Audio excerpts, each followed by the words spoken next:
Well, hi everybody, welcome to Afterburner. I'm Bill Whittle.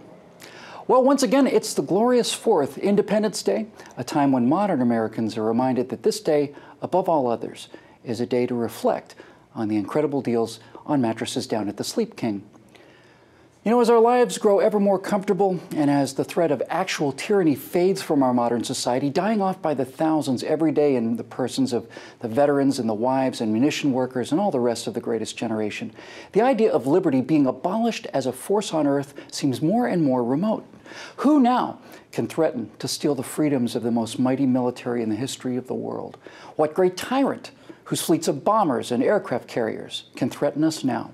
Whose soldiers are tougher, better trained, better armed, or more lethal than our own? What threat now, what credible threat is there to our independence and the continuation of our liberties bought and paid for in advance by the legions of the dead and wounded and maimed who gave up their freedom and their lives so that we might have ours? From whence shall we expect the approach of danger? Shall some transatlantic military giant step the earth and crush us at a blow? Never. All the armies of Europe and Asia could not by force take a drink from the Ohio River or make a track in the Blue Ridge in the trial of 1,000 years. No. If destruction be our lot, we must ourselves be its author and finisher. As a nation of free men, we will live forever or die by suicide. You know, for the first time in my life, I begin to think about something utterly inconceivable to the man I was just a few years ago. It's an ugly thought, and it fills me with shame.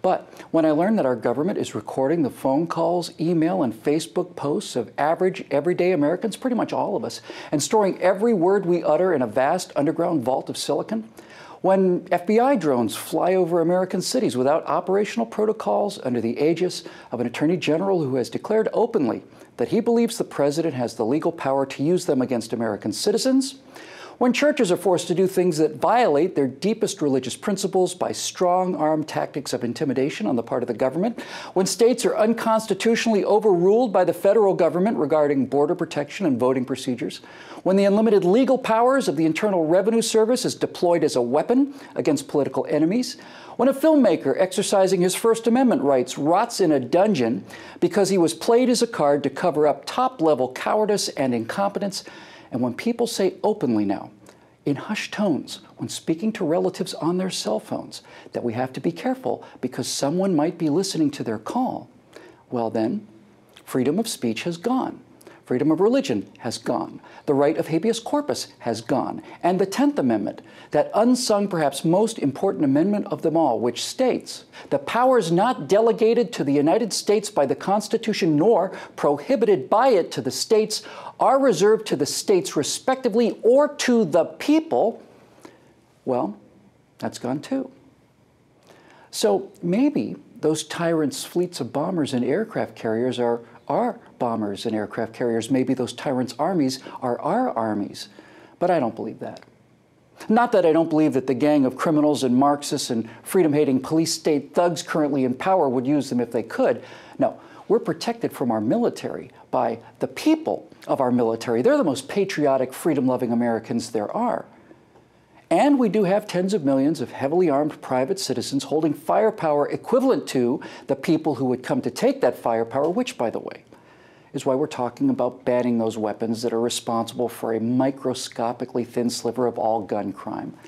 But I don't think the tyrants are going to need any of this. All they'll need is entitlements and handouts and a few more decades, maybe even just a few more years of ease and comfort and fabulous toys. And then the bloodless conquest will be complete.